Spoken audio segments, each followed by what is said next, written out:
తెలంగాణ మళ్లీ రణరంగంలా ఎందుకు మారింది? సీఎం ఇలాకాలో రాజుకున్న ఫార్మా మంట.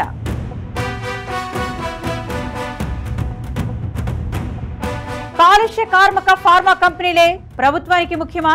నేల తల్లిని నమ్ముకున్న అన్నదాత ఆవేదన పట్టించుకోరా?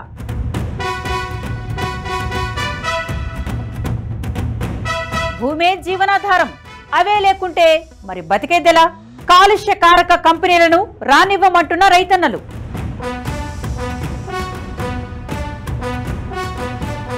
ఎనిమిది నెలలుగా రైతన్నకు నిద్రలేని రాత్రులెందుకు? భూసేకరణపై పోరుబాట పట్టిన అన్నదాతలు. సర్కార్ మొండిపట్టితో సహనం నశించి కన్నెర చేసిన కర్షకులు.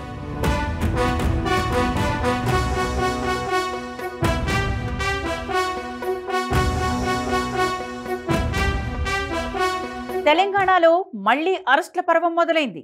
గత 10 ఏళ్ల క్రితం ఉమ్మడి రాష్ట్రంలో అధికారంలో ఉన్న కాంగ్రెస్ ప్రభుత్వ రోజులు మళ్లీ తలపిస్తున్నాయి. నాడు రాష్ట్రం కోసం ఉద్యమించారు, కానీ ఇప్పుడు భూములు కాపాడుకునేందుకు ఉద్యమించాల్సి వస్తుంది. కాలుష్య కారక ఫార్మా కంపెనీలు మాకొద్దు బాబోయ్ అని అన్నదాతలు మొత్తుకుంటున్నా ప్రభుత్వం మాత్రం తగ్గేదలే అంటుంది. భవిష్యత్తు తరాల కోసం భూములు కాపాడుకునేందుకు గత 8 నెలలుగా వికారాబాద్ జిల్లా అన్నదాతలు నిద్రలేని రాత్రులు గడుపుతున్నారు. మాకు భూమే జీవనాధారం, ఆ భూములే ఫార్మా పేరుతో లాక్కుంటే మాకిక బతికెట్లా అని అడుగుతున్నారు. ప్రభుత్వం మాత్రం మొండి వైఖరితో అరెస్టులు చేస్తూ ఆంక్షలు విధిస్తూ అణగదొక్కేలా ముందుకెళ్తోంది.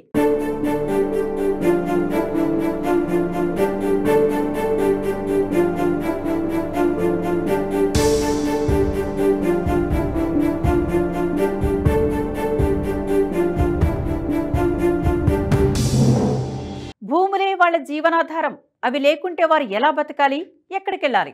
సారవంతమైన భూములు ఆశించిన మేర పంటలతో సంతోషంగా బతుకుతున్నారు. పాడి పంటలతో సంతోషంగా ఉన్న ఆ గ్రామాలను ఫార్మా విలేజ్ అనే పేరు వారికి కంటి మీద కునుకు లేకుండా చేసింది. పచ్చని పంట పొలాల్లో ఫార్మా విలేజ్ ఏర్పాటు చేయాలని ప్రభుత్వం నిర్ణయించడంతో గత 8 నెలలుగా ఆయా గ్రామాల ప్రజలు నిద్రలేని రాత్రులు గడుపుతున్నారు. కాలుష్య కారక ఫార్మా కంపెనీలకు తమ భూములు ఎట్టి పరిస్థితుల్లో ఇచ్చేది లేదని సర్కారు నిర్ణయం వెనక్కు తీసుకోవాలని రైతన్న పోరుబాట పట్టాడు. ఆ ప్రాంతంలో ఫార్మా కంపెనీలే వద్దే వద్దని ఎంత మొత్తుకుంటున్నా అన్నదాత మొరను పట్టించుకోకుండా డ్రోన్ల ద్వారా రహస్యంగా సర్వేలు చేయాల్సిన అవసరం ఏంటనేది అందరినీ ఆందోళనకు గురిచేస్తోంది.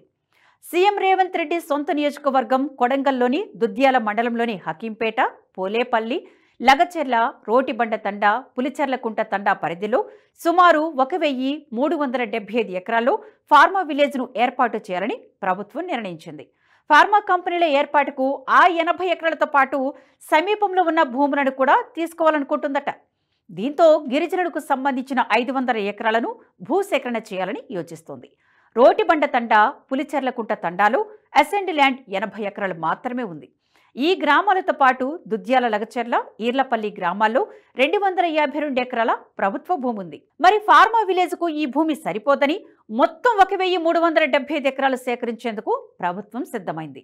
అంటే అక్కడ అందుబాటులో ఉన్న ప్రభుత్వ భూమి కాకుండా మరో 1000 ఎకరాలకు పైగా పట్టా భూములను ఈ ఫార్మా విలేజ్ కబళిస్తుందన్నమాట.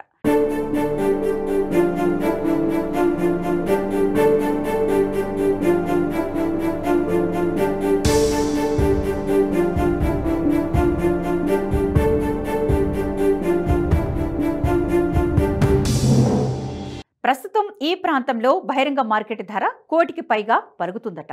ఎన్ని కోట్లు పలికినా భూములు అమ్ముకోకుండా వ్యవసాయాన్ని మాత్రమే నమ్ముకొని జీవిస్తున్నారు. కష్టమో నష్టమో కాలం వెళ్లదీస్తున్నామనుకుంటే ఇప్పుడు ఫార్మా రూపంలో గుదిబండ వచ్చి పడినట్లయింది. ప్రాణంగా చూసుకునే పంట పొలాలను కాపాడుకునేందుకు తమ ప్రాణాలు పోయినా సరే భూములిచ్చే ప్రసక్తే లేదంటున్నారు. ఫార్మా కంపెనీతో దాదాపు 200కు పైగా రైతు కుటుంబాలు భూములు కోల్పోతున్నాయి. అయితే భూసేకరణ చట్టం ప్రకారం ఎకరా భూమికి 10 లక్షల పరిహారం, 120 గజాల ఇంటి స్థలం, ఇందిరమ్మ ఇల్లు, అర్హతను బట్టి ఫార్మా కంపెనీలో ఇంటికో ఉద్యోగం ఇస్తామని ప్రభుత్వం ప్రతిపాదించింది.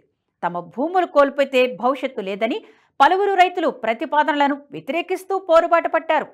ప్రభుత్వం మాత్రం పోలీసు బలగాలతో వారి పోరాటాన్ని అణచాలని చూడడంతో ఉద్యమం ఉధృతమైంది. తమ బతుకు బాగుపడతాయని ఇక్కడి వ్యక్తిని సీఎం చేస్తే ఫార్మా కంపెనీని తీసుకొచ్చి తమ బతుకులు ఆగం చేస్తున్నాడని స్థానికులు మండిపడుతున్నారు.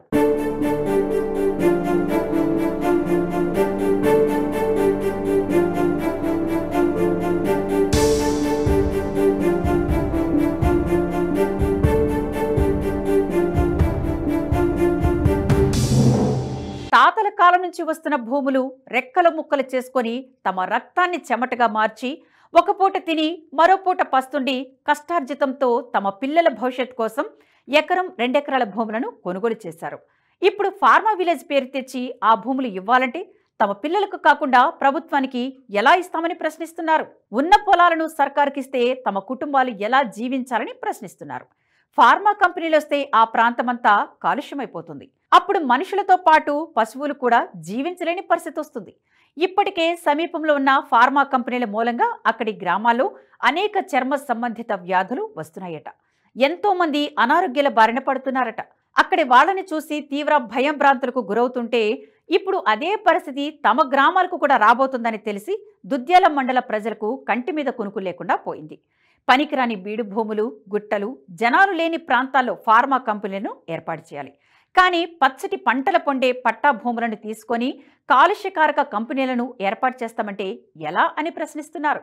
ఫార్మా విలేజ్కు తమ భూములు ఇవ్వబోమని హకింపేట, పోలేపల్లి, లగచెర్ల, రోటిబండ తండా, పులిచెర్లకుంట తండాలకు రైతులు ఎక్కని ప్రభుత్వ కార్యాలయం మెట్లు లేవు. తమ భూములో ఫార్మా విలేజ్ను ఏర్పాటు చేయవద్దని విజ్ఞప్తి చేస్తున్నా ప్రభుత్వం మాత్రం పట్టించుకోకుండా మొండి వైఖరితో ముందుకెళ్తోంది. ఇదే అంశంపై అక్టోబర్ 25న లగచెర్లలో ప్రజాభిప్రాయ సేకరణకు గ్రామ సభ ఏర్పాటు చేశారు. ఈ క్రమంలోనే అక్కడ ఉద్రిక్త వాతావరణం నెలకొంది.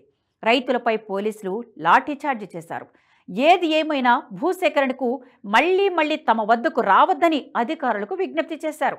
అనంతరం మళ్లీ ప్రజాభిప్రాయ సేకరణ నిమిత్తం అధికారులు లగచెర్ల గ్రామానికి దూరంగా హకింపేట, దుద్యాల మధ్య వేదికను ఏర్పాటు చేశారు. దీంతో గ్రామస్తులు అభ్యంతరం వ్యక్తం చేయగా కలెక్టర్ ప్రతీక్ జైన్, కడా ప్రత్యేక అధికారితో పాటు ఇతర అధికారులు లగచెర్ల గ్రామానికి వెళ్లి రైతులతో మాట్లాడారు. అప్పుడు కూడా తాము భూములు ఇవ్వలేమని తెగేసి చెప్పారు. భూములు ఇవ్వమని చెప్పినా పదే గ్రామ సభలు ఏర్పాటు చేయడం ఏమిటని ఆగ్రహం వ్యక్తం చేసి అధికారులపై కర్రలు, రాళ్లతో దాడికి పాల్పడ్డారు. దాడిలో పలు వాహనాల అద్దాలు ధ్వంసమయ్యాయి.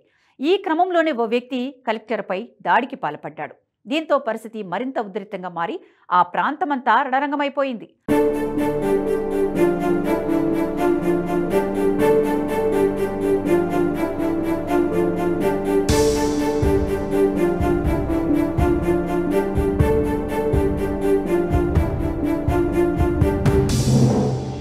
లగచెర్లలో తీవ్ర ఉద్రిక్త పరిస్థితి నెలకొనడంతో అరెస్టుల పర్వం మొదలైంది. అర్ధరాత్రి వేళ లగచెర్లలో భారీగా మోహరించిన పోలీసులు కరెంటు తీసేసి ప్రతి ఇంటిని జల్లెడ పట్టారు.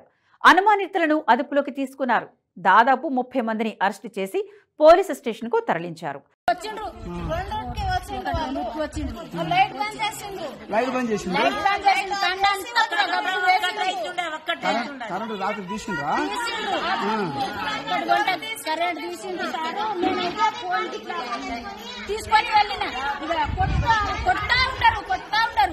ఎవరు అన్న ఎవరని ఇక మళ్ళా గప్పుకుంటే మళ్ళా కొట్టిండు.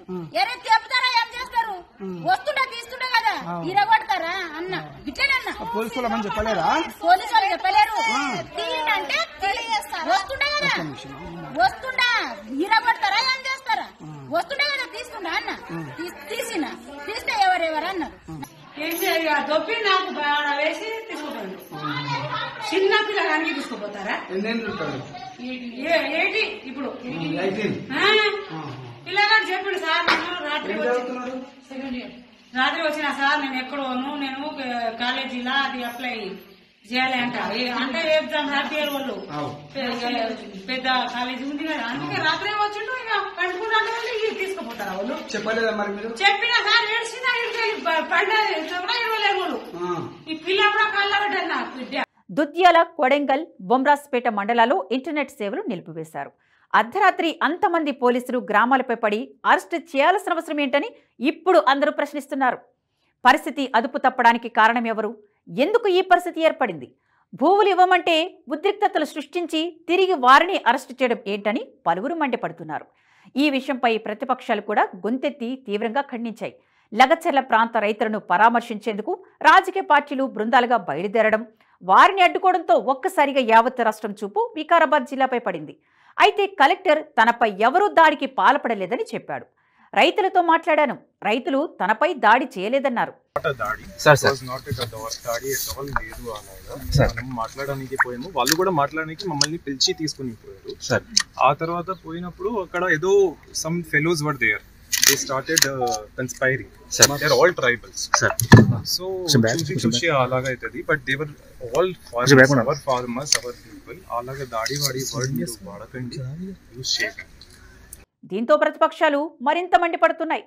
కలెక్టరే స్వయంగా తనపై దాడి జరగలేదన్నప్పుడు రైతులను ఎందుకు అరెస్టు చేశారని ప్రశ్నిస్తున్నారు. మీరు ఇక్కడ చూడండి, ఇక్కడ విచిత్రం ఏంటంటే నేను ఇప్పుడు వచ్చేటప్పుడే మా నాయకులు ఫోన్ చేశారు, కొంతమందిని అరెస్ట్ చేసినారు అర్ధరాత్రి వచ్చి. ఒకవైపు కలెక్టర్ ఏమో నా మీద దాడి జరగలేదంటున్నాడు, కలెక్టర్ నా మీద దాడి జరగలేదంటున్నాడు. మరి అరెస్టులు ఎందుకు చేస్తున్నారు? ఇక నేను దాడి చేయించింది ఎక్కడిది, ఆయన దాడి జరగలేదని కలెక్టర్ చెప్తుంటే దాడి చేయించింది ఎక్కడిది, ఇంకా ఆరోపణ ఎక్కడిది? అర్థరహితం కదా. మీరేమంటారు? సీఎం రేవంత్ రెడ్డి ప్రాతినిధ్యం వహిస్తున్న నియోజకవర్గంలో ఘటన చోటు చేసుకోవడంతో రాష్ట్ర వ్యాప్తంగా కలకలం రేపింది. నిజానికి అక్కడి ప్రాంత రైతులకు, ప్రజలకు ఏ అధికారిపై వ్యతిరేకత, కోపం లేదట. కానీ కొడంగల్ ఏరియా డెవలప్మెంట్ అథారిటీ కడా ప్రత్యేక అధికారి వెంకటరెడ్డిపై స్థానిక ప్రజలు తీవ్ర ఆగ్రహవేశాలతో ఉన్నారట. తాము చెప్పే అభిప్రాయాలను ప్రభుత్వానికి చేరవేయాల్సింది పోయి తన సొంత నిర్ణయాలను ప్రజల అభిప్రాయంగా చెబుతున్నారని కోపంతో ఉన్నారట. ప్రజలకు, ప్రభుత్వానికి మధ్య వారధిగా ఉండాల్సిన అధికారి సొంత నిర్ణయాలను ప్రజల అభిప్రాయంగా మార్చి చెప్పడమేంటని ప్రశ్నిస్తున్నారు. ఓ విధంగా చెప్పాలంటే అక్కడ ఉద్రిక్త పరిస్థితులకు కారణం కూడా కడా ప్రత్యేక అధికారి వెంకటరెడ్డి అనే ఆరోపణలు ఉన్నాయి. సదరు అధికారిని మొండిపట్టుతో సహన నశించిన కర్షకులు కన్నెర చేశారు. ఆ ఒక్క అధికారి తీరుతోనే రావణ కష్టానికి కారణమని ఇంకొందరు ఆరోపిస్తున్నారు. చూడాలి మరి, నిజాలు నిగ్గు తేల్చి అసలు కారకులపై ప్రభుత్వం చర్యలు తీసుకుంటుందా? రైతులనే దోషులుగా చిత్రీకరించి అరెస్టుల పర్వం కొనసాగిస్తారా? లేదా అన్నదాత ఆవేదనను అర్థం చేసుకొని ప్రభుత్వం మొండి వైఖరిని వీడుతుందా అనేది.